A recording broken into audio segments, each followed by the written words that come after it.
आज माननीय दिल्ली उच्च न्यायालय का एक बहुत महत्वपूर्ण फैसला आया है आज सुबह, और उसमें कई सारी चीज़ें कही हैं। मैं उन पर अभी आता हूँ। उसमें जो कंक्लूडिंग जजमेंट है उसके कुछ बिंदु हैं, पर मैं थोड़ा सा उससे पहले उसकी बैकग्राउंड पर जाना चाहता हूँ कि इस केस की ज़रूरत क्यों पड़ी, ये केस का बैकग्राउंड क्या है। आप सब लोग जानते हैं कि दिल्ली में 1993 से इलेक्टेड गवर्नमेंट काम कर रही हैं। 15 साल यहाँ पर कांग्रेस का शासन रहा है, 5 साल बीजेपी भी पूरी तरह सत्ता में रही है, और दिल्ली की सत्ता में कुल मिला के 20 साल ये दोनों पार्टियां रही। बीच में अगर कुछ समय के एलजी रूल को छोड़ दें तो लार्जली बीजेपी और कांग्रेस ने दिल्ली को चलाया है, चलाने की कोशिश की है। लेकिन अचानक एक नई पार्टी आई और दिल्ली के लोगों ने ओवरवेलमिंगली वोट देके एक नई पार्टी को चुना। क्यों चुना नई पार्टी को? क्योंकि और इतनी बुरी तरह से, इतने शानदार तरीके से चुना कि एक पार्टी जो 15 साल तक सत्ता में रही, वो उसको तो एक भी सीट देके दिल्ली के लोगों ने विधानसभा में भेजना भी मुनासिब नहीं समझा। और जो पार्टी 5 साल सत्ता में दिल्ली की रही थी और 8 महीने पहले ही जिस चुनाव में ये सरकार बनी, उससे 8 महीने पहले ही जिसकी पूरे देश में लहर चल रही थी, उसकी 3 सीटें बचीं। सिर्फ 3 सीटें देके उसको दिल्ली विधानसभा में भेजा दिल्ली की जनता ने। तो क्यों ऐसा किया दिल्ली की जनता ने? ये इसका बैकग्राउंड है। क्योंकि दिल्ली की जनता कांग्रेस और बीजेपी दोनों की हरकतों से, दोनों की करतूतों से उकता गई थी, ऊब गई थी। कांग्रेस और बीजेपी जिस तरह की भ्रष्टाचार की राजनीति करते हैं, दिल्ली की जनता ने वो खूब देखा था, 20 साल तक देखा था, और ऊब के ये तय किया कि अब इनको दिल्ली में नहीं आने देना है, इनको दिल्ली विधानसभा तक नहीं जाने देना है। किस तरह का काम कर रही थी ये बीजेपी और कांग्रेस की सरकारें? क्या बात थी दिल्ली की जनता ने अचानक एक नई पार्टी पे भरोसा किया? जब हम चुनाव में जाते थे तो लोग कहते थे बहुत उम्मीद है आपसे साहब, कुछ करिए। क्या चाहते थे लोग? क्या देख रहे थे दिल्ली के लोग? वो हमें क्यों लाए? एक नई पार्टी को क्यों लेके आ गए? क्योंकि दिल्ली की सरकार पूरी तरह से भ्रष्टाचार में डूबी रही। 20 साल दिल्ली के लोगों ने देखा कि चुनी हुई सरकारें, चाहे कांग्रेस की हों चाहे बीजेपी की हों, पूरी तरह से भ्रष्टाचार में डूबी रहती हैं। उनको ये उम्मीद थी कि अगर ये लोग आएंगे तो भ्रष्टाचार रुकेगा।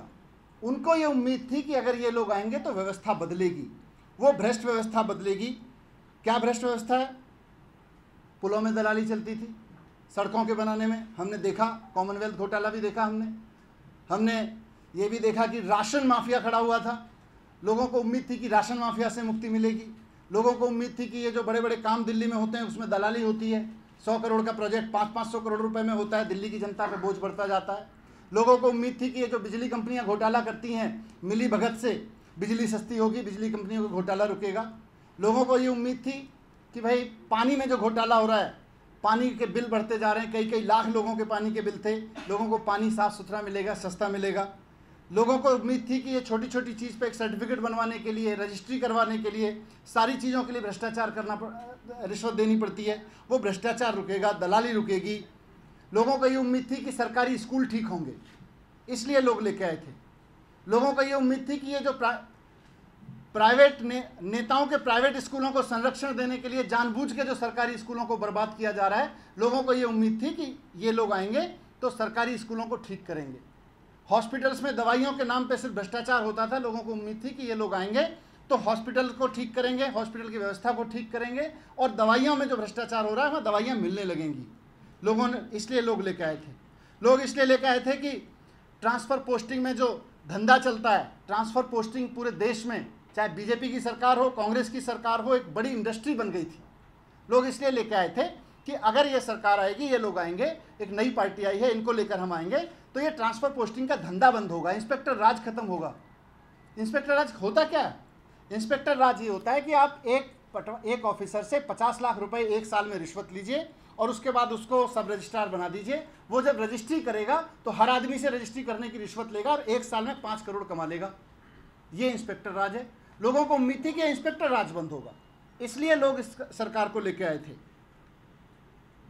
लोगों को यह भी उम्मीद थी कि हर खेल में भ्रष्टाचार होता है, वो चाहे क्रिकेट में हो, चाहे हॉकी में हो, चाहे अभी हमने देखा रेसलिंग में हो, भ्रष्टाचार होता है। लोगों को ये उम्मीद थी कि खेलों में भी भ्रष्टाचार रुकवाएंगे। लोगों को ये भी उम्मीद थी कि उनके ऑटो में, उनकी गाड़ियों में सीएनजी की फिटनेस किट लगती है, इन सब के भ्रष्टाचार को भी रोकेंगे, भ्रष्टाचारी जो लोग हैं उनको भी पकड़वाएंगे। लोगों को ये लगता था कि जो लोग उम्मीद रखते थे कि पुलिस वाला भी रिश्वत मांगे या पटवारी रिश्वत मांगे, चाहे पुलिस वाला मांगे या पटवारी मांगे, उनको जेल भेजा जाएगा और रिश्वतखोरी बंद होगी। और ये हो रहा था। 20 साल लोगों ने ये होते हुए देखा था। इसलिए दिल्ली की जनता इतने प्रचंड बहुमत से एक नई पार्टी को लेकर आई थी, इस उम्मीद में कि इसको आमूलचूल परिवर्तन लाया जाएगा। लोग व्यवस्था परिवर्तन के लिए हमको लाए थे। अब यहीं से क्राइसिस शुरू हो गया। 20 साल तक कोई क्राइसिस नहीं था। अब वो सरकारें जाने कि क्यों क्राइसिस नहीं था, क्योंकि वहाँ तो सब कुछ बहुत अच्छा चल रहा था उनके हिसाब से। जनता दुखी थी। जनता इतनी दुखी थी कि इस चुनाव में जब नई पार्टी उनके सामने आके खड़ी हुई तो जनता ने उनका नाम भी लेना उचित नहीं समझा। जनता तो इतनी दुखी थी, पर वो कोई दुखी नहीं थे, वो सब सुखी थे। क्यों सुखी थे? क्यों सब कुछ ठीक चल रहा था? यहीं से जब हमने इन सब पे काम करना शुरू किया, भ्रष्टाचार रोका, ट्रांसफ़र पोस्टिंग का धंधा रोका, पुलिस में करप्शन पे रोका, एक पुलिस वाले को रिश्वत लेते हुए रंगे हाथों पकड़ा, यहीं से क्राइसिस शुरू हो गया। यहीं से लगा कि ये तो अगर सरकार चल गई तो ना भ्रष्टाचार कर पाएंगे, ना दलाली कर पाएंगे, ना ये ट्रांसफ़र पोस्टिंग का धंधा चल पाएगा। यहाँ से यहाँ पे चुनी हुई सरकार के अधिकारों को काटने की, उनके पंख कतरने की, डेमोक्रेसी को कतरने की, संवैधानिक व्यवस्था को के पंख काटने की एक कोशिश शुरू हुई। एसीबी छीन ली गई। 1993 से एसीबी में कोई प्रॉब्लम नहीं थी। एसीबी दिल्ली सरकार का हिस्सा थी। लेकिन जिस दिन एसीबी ने दिल्ली में एक पुलिस वाले को रिश्वत लेते हुए रंगे हाथों पकड़ लिया, उस दिन से एसीबी नहीं, दिल्ली सरकार के पास एसीबी नहीं रहनी चाहिए। उसके बाद में ट्रांसफ़र पोस्टिंग हमने रुकी, डीएम, एसडीएम सब ईमानदारी से पोस्ट होने लगे, सब रजिस्ट्रार, वेट कमिश्नर, एक्साइज सब बड़ी मलाईदार पोस्टिंग मानी जाती थी, ईमानदारी से पोस्टिंग होने लगे। बोले नहीं, सर्विस आपके पास नहीं रहनी चाहिए, सर्विस दिल्ली सरकार के पास नहीं रहेगी।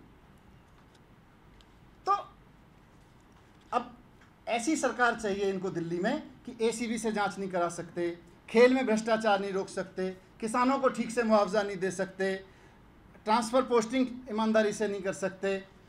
हम तो ये पार्टी तो ऐसी बैठी है, कांग्रेस भी और बीजेपी भी, जो बात बात में कहती है पूर्ण राज्य होना चाहिए, लेकिन सरकार ऐसी चाहिए अब जो ट्रांसफ़र पोस्टिंग भी ना कर सके, सरकार ऐसी चाहिए जो करप्शन भी ना रोक सके, करप्शन की जांच भी ना करवा सके। तो हम कोर्ट गए। ये मैंने इसलिए बैकग्राउंड में रखा क्योंकि इस फैसले को सिर्फ एक माननीय उच्च न्यायालय के फैसले के रूप में नहीं देखा जाना चाहिए। इसका एक बैकग्राउंड था, सरकार क्यों कोर्ट में गई, सरकार के कोर्ट में जाने के क्या कारण थे, उसका संदर्भ। जब सरकार को ये सब काम करने से रोका जाने लगा तो सरकार कोर्ट में गई। आज हाईकोर्ट ने, माननीय हाईकोर्ट ने फैसला दिया है, उसके आप लोगों ने, मुझे पूरी उम्मीद है कि वो पढ़ ही लिया होगा, उसमें कोई मुझे ज़्यादा कहने की ज़रूरत नहीं है। लेकिन उसके एक दो चीज़ें हैं, जैसे ये फैसला कहता है कि 239 के तहत Delhi continues to be a union territory even after the constitution amendment, यानी कि दिल्ली मात्र एक यूनियन टेरिटरी है। मेरा ये कहना है कि अगर संविधान, देश के संविधान में अमेंडमेंट करके यूटी को यूटी विद लेजिस्लेचर लिखा गया है, अगर संविधान दिल्ली को सिर्फ यूटी मानता तो संविधान को ये लिखने की आवश्यकता नहीं थी कि यूटी विद लेजिस्लेचर है। संविधान में 69th अमेंडमेंट करने की आवश्यकता नहीं थी। संविधान ने अपने आप में 69th अमेंडमेंट करके दिल्ली को यूटी विद लेजिस्लेचर का दर्जा दिया है। और इसकी ये तो दिया, उसके बाद जितने पार्लियामेंट से, क्योंकि पार्लियामेंट सुप्रीम है इस देश में, पार्लियामेंट से कई एक्ट पास हुए हैं उसके बाद में जिनका संदर्भ दिल्ली से है।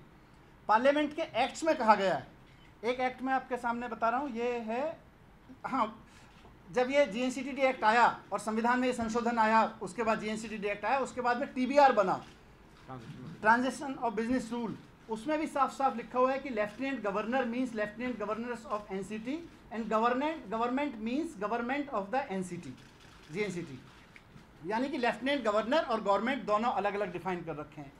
मैंने इसलिए कहा कि कॉन्स्टिट्यूशन अगर सिर्फ यूटी मानता तो यूटी तो चंडीगढ़ की तरह चलता रहता, यूटी तो बाकी जो ये हैं, लक्षद्वीप है, दमन है, अंडमान है, इनकी तरह चलता रहता। विशेष दर्जा दिया यूटी दिल्ली को, यूटी विद लेजिस्लेचर। तो ये सिर्फ यूटी नहीं है, यूटी विद लेजिस्लेचर है। और उसके बाद के यहाँ टीबीआर में भी है, जो संविधान के संशोधन के बाद आया। इंटरेस्टिंगली 2011 में, मैं कुछ रेफरेंस दे रहा हूँ आप लोगों के सामने, 2009 में right to education act pass किया देश की संसद ने पूरे देश के लिए। उसमें एक बड़ी अच्छी डेफिनेशन गवर्नमेंट की लिखी हुई है। Government means, appropriate government means central government in case और administrator in case of union territories having no legislature. Government means state और सेंट्रल गवर्नमेंट ब्ला ब्ला, और government means in case of a union territory having legislature the government of that union territory। ये संविधान, ये भारतीय संसद से पास act union territory को अलग से स्टेटस दे रहा है। यूनियन टेरिटरी विद लेजिस्लेचर को अलग से स्टेटस दे रहा है। यूनियन टेरिटरी अलग है, यूनियन टेरिटरी विद लेजिस्लेचर अलग है। 2011 में दिल्ली नगर निगम एक्ट आया, उसमें भी गवर्नमेंट को अलग से डिफाइन किया गया। दिल्ली देश का राइट टू एजुकेशन एक्ट आया, उसमें भी डिफाइन किया गया। ट्रांजैक्शन ऑफ बिजनेस रूल्स में किया गया। संविधान में यूनियन टेरिटरी विद लेजिस्लेचर को अलग से कहा जा रहा है। तो मेरा ये है कि इसमें सिर्फ यूटी नहीं है, यूटी विद लेजिस्लेचर है। यहाँ लेजिस्लेचर को एक व्यवस्था दी गई है, संविधान में व्यवस्था है, उस लेजिस्लेचर को दरकिनार नहीं किया जा सकता। ये आगे कहता है ऑर्डर कि lieutenant governor is bound to act only on the aid and advice is not. Basically ये कहता है कि एड एंड एडवाइस पर एक्ट करने के लिए बाइंडिंग नहीं है, वो अपने आप भी फैसले ले सकते हैं। ये बड़ा इंटरेस्टिंग है। अगर दिल्ली को सिर्फ एलजी साहब से ही चलवाना होता तो संविधान यूटी विद लेजिस्लेचर लेके 69th अमेंडमेंट के साथ क्यों आता? फिर संविधान में अमेंडमेंट क्यों हुआ? क्यों इतना पैसा खर्च करके दिल्ली में विधायक चुने जाते हैं? क्यों इतना पैसा खर्च करके विधानसभा चुनी जाती है, विधायक फिर सरकार चलती है? क्यों ये सचिवालय बनाए गए? तो एक व्यवस्था के तहत बनाए गए इनको, एक, और ये संवैधानिक व्यवस्था है। अब दिल्ली के 2 करोड़ लोग अगर एक सरकार चुन के भेजते हैं, लोग तो उन विधायकों से पूछते हैं ना कि भाई आप काम क्या कर रहे हो, बिजली सस्ती कर रहे हो कि नहीं कर रहे, पानी कर रहे हो कि नहीं कर रहे, पॉट होल्स भर रहे हो कि नहीं भर रहे, डेंगू के लिए व्यवस्था कर रहे हो कि नहीं कर रहे, करप्शन रोक रहे हो कि नहीं रोक रहे, सरकारी स्कूलों को ठीक कर रहे हो कि नहीं कर रहे, ये दवाइयाँ खरीदने में गड़बड़ हो रही है, दवाइयाँ खरीदी नहीं जा रही 10-10 साल तक, लोगों के पेमेंट्स नहीं हो रहे, इवन सिक्योरिटी गार्ड्स तक के पेमेंट नहीं हो रहे। तो ये सारी चीज़ों में व्यवस्था परिवर्तन क्यों नहीं कर रहे हो? जब व्यवस्था परिवर्तन की बात आएगी और उसमें चीज़ें रोकी जाएंगी तो वहाँ दिल्ली की चुनी हुई सरकार, नई सरकार तेज़ी से काम कर सके, लोगों के हित में फैसले ले सके, इसलिए ये लाया गया था। तो ये एक क्योंकि इसमें टिप्पणी दी गई, मेरा फिर उसमें आगे कहा गया सर्विसेज नहीं है, एंटी करप्शन ब्रांच इसके पास, एंटी करप्शन ब्यूरो नहीं है। इसमें कहा गया है कि सीएनजी फिटनेस सर्टिफिकेट का जो ट्रांसपोर्ट डिपार्टमेंट का घोटाला हुआ था, उसमें जांच कराने के लिए कमीशन बनाने का अधिकार दिल्ली की सरकार को नहीं है। अब मैंने अभी मैं देख रहा था टेलीविज़न पे कहीं या किसी उस पे चल रहा था, शीला दीक्षित ने भी इनको बधाई दी है। अगला जो पॉइंट है वो ये है कि इसमें किसानों का मुआवजा नहीं बढ़ा सकते। ये बड़ा इंटरेस्टिंग है कि प्रॉपर्टी डीलर अगर दिल्ली में ज़मीन बेचेगा तो वो 3 करोड़ 4 रुपये एकड़ में, 3 करोड़ 4 करोड़ रुपये एकड़ में बेचेगा। किसान से सरकार अगर लेगी तो 50 लाख रुपए में लेगी। अब किसान को तो 50 लाख में संतोष करना पड़ेगा, प्रॉपर्टी डीलर उसी ज़मीन को किसान से 50 लाख रुपए में लेकर 3 करोड़ में बेचेगा। हमने इस धंधे को बंद किया, हमने कहा किसान को सीधे 3 करोड़ मिलने चाहिए। अब कि भाई ये आपको अधिकार नहीं है, जबकि मैं इसलिए शीला जी का जिक्र किया क्योंकि उन्हीं शीला दीक्षित जी ने प्रॉपर्टी टैक्स के मसले पे केंद्र सरकार को चिट्ठी लिखी थी, अटॉर्नी जनरल की, और उस वक्त के वित्त मंत्री की चिट्ठी थी, होम मिनिस्टर की उस वक्त की, और उसमें उन्होंने स्पेसिफाई किया था कि दिल्ली सरकार को टैक्स के रिलेशन में, क्योंकि ट्रांसफर्ड सब्जेक्ट है, पूरा अधिकार है फैसला लेने का। लेकिन उस वक्त इसी तरह से सीएनजी फिटनेस में जांच नहीं कर सकते। इसी तरह से क्रिकेट के घोटाले में DDCA, Delhi district cricket association में अगर घोटाला होगा तो दिल्ली सरकार जांच नहीं कर पाएगी, भले ही नए नए खिलाड़ियों का भविष्य चौपट होता रहे, भले ही नए नए खिलाड़ियों को खेलने की जगह ना मिले, भले ही वहाँ खूब वसूली होती हो, भले ही भ्रष्टाचार होता हो, लेकिन उसकी जांच नहीं कर पाएगी। बिजली की कंपनियों में बोर्ड ऑफ डायरेक्टर्स नियुक्त नहीं कर पाएगी दिल्ली सरकार। क्यों? क्योंकि बिजली की कंपनियां दाम बढ़ाती हैं, अब तो सीएजी ने भी फाइंडिंग दी कि 8,000 करोड़ रुपए की हेराफेरी कर रखी थी इन कंपनियों ने फिक्टिशियस बिलिंग और फिक्टिशियस अकाउंट्स के जरिए, सीएजी ने पकड़ा है। लेकिन उन बिजली कंपनियों में दिल्ली सरकार, क्योंकि वहाँ तो गड़बड़ रही, इसी वजह से सारी बिजली महंगी हो रही थी। हम तो पहले से कह रहे थे कि बिजली के दाम आधे हो जाने चाहिए। 8,000 करोड़ रुपए की हेराफेरी गड़बड़ी निकल के आई है सीएजी ने। उन बिजली कंपनियों में जो 8,000 करोड़ रुपए की हेराफेरी करती हैं, उनमें दिल्ली सरकार अपॉइंटमेंट नहीं कर पाएगी इनका, जबकि 49% इक्विटी दिल्ली सरकार की है। ये भी इंटरेस्टिंग है। तो ये पावर कट से सारी दिल्ली जूझती है। बहुत बार गर्मियाँ आती हैं तो बहुत ज़्यादा जूझती है। तो पावर कट अगर बिजली कंपनियां करेंगी, क्योंकि पावर कट क्यों होता है, क्योंकि घटिया ट्रांसफार्मर लगाते हैं, घटिया इंफ्रास्ट्रक्चर बिजली कंपनियों लगा रहा है, मोटे मोटे प्रॉफिट कर रहे हैं। लेकिन उन बिजली कंपनियों पे पावर कट अगर वो ज़्यादा करें और उनका इंफ्रास्ट्रक्चर ख़राब हो और उनके ऊपर हम जुर्माना लगाना चाहें और वो जुर्माना जनता को दिलवाना चाहें कि अगर आपने ज़्यादा देर पावर कट किया तो आपको उपभोक्ताओं को कंपनसेशन देना पड़ेगा, तो इस ऑर्डर के हिसाब से अब उस पर ये कह रहे हैं कि अधिकार नहीं है दिल्ली सरकार के पास में ये सब करने का। मैं बहुत स्पष्टता के साथ कहना चाहता हूं कि हम हाई कोर्ट का पूरी तरह से सम्मान करते हैं। माननीय दिल्ली उच्च न्यायालय का फैसला जो भी उन्होंने दिया है, हमें पूरी उम्मीद है कि उन्होंने बहुत सारे पहलुओं के अध्ययन करके दिया होगा, बहुत सारे पहलुओं को समझ के दिया होगा। और वैसे भी एक नागरिक होने के नाते, एक संवैधानिक पद पर बैठे होने के नाते, हम अपनी पूरी जिम्मेदारी से माननीय उच्च न्यायालय के, माननीय दिल्ली उच्च न्यायालय के प्रति पूरा सम्मान व्यक्त करते हुए कहते हैं कि हम इस फैसले से असहमत हैं। और असहमत होने का अधिकार हमें संविधान में ही है, क्योंकि असहमत होने की गुंजाइश पे ही तो सुप्रीम कोर्ट है कि अगर कोई व्यक्ति हाई कोर्ट के फैसले से संतुष्ट नहीं होगा तो सुप्रीम कोर्ट जाएगा। तो इसलिए इसमें असहमत हैं। हमें लगता है कि जनता ने हमको यहाँ बिजली कंपनियों का भ्रष्टाचार बंद करने के लिए भेजा था, खेल में भ्रष्टाचार बंद करने के लिए भेजा था। ये जो छोटे छोटे ट्रांसफ़र पोस्टिंग में दलाली और उसके बाद जो अफसर जाता है ट्रांसफ़र पोस्टिंग के बाद वो छोटी छोटी चीज़ों में रिश्वत मांगता है, वो रिश्वत बंद करने के लिए भेजा था। तो इसी व्यवस्था को बदलने के लिए दिल्ली की जनता ने हमको चुनने के लिए यहाँ भेजा है। हम भ्रष्टाचार की जांच भी करेंगे, हम दलाली भी रोकेंगे, हम कमीशन भी रोकेंगे। और इस उम्मीद के साथ कि माननीय उच्च न्यायालय ने जिन भी परिस्थितियों को देखते हुए, जिन भी पक्षों को देखते हुए, जिन दलीलों को देखते हुए फैसला लिया, हम सुप्रीम कोर्ट में अपनी बात रखेंगे। सुप्रीम कोर्ट अल्टीमेट बॉडी है जब केंद्र और राज्यों के बीच में इस तरह का कोई विवाद हो तो उसको सुलझाने के लिए। और इस देश में हम सुप्रीम कोर्ट में जाएंगे और कहेंगे कि इस फैसले से डेमोक्रेसी के सामने एक बड़ा सवाल खड़ा हुआ है। डेमोक्रेसी के सामने सवाल खड़ा हुआ है कि इस देश में लोग, जिसका संविधान जिक्र करता है शुरू में, वी द पीपल, वो वी द पीपल जब कोई विधायक चुने, जब कोई विधानसभा चुने, तो उनकी कोई अहमियत है कि नहीं है। संविधान तो देता है, वी द पीपल से शुरू होने वाला संविधान तो देता है, यूटी विद लेजिस्लेचर उसी संविधान में लिखा हुआ है। तो इस देश में लोग जब अपनी विधानसभा चुने, चाहे यूटी में चुने, तो उनको कोई हक है कि नहीं है। वो कहाँ जाएं? आज दिल्ली के लोग कहाँ जाएं? दिल्ली के लोगों को अगर कोई प्रॉब्लम हो तो दिल्ली के लोग एलजी साहब के पास जाएंगे या सेंट्रल गवर्नमेंट के पास जाएंगे, क्योंकि उन्होंने तो अपने विधायक और विधानसभा चुन रखे हैं। संविधान ने उनको अधिकार दिया है विधानसभा चुनने का। तो वो विधानसभा के पास में, उनकी सरकार के पास में काम करने का अधिकार है कि नहीं है। और मैं आपको एक चीज़ और कह दूं, ये सुबह से कई चैनल्स पे दिखा मुझे चलते हुए, एलजी वर्सेस केजरीवाल, जंग वर्सेस केजरीवाल। मैं बहुत स्पष्ट करना चाहता हूँ, ये जंग वर्सेस केजरीवाल की लड़ाई नहीं है, ये एलजी वर्सेस चीफ मिनिस्टर की लड़ाई नहीं है।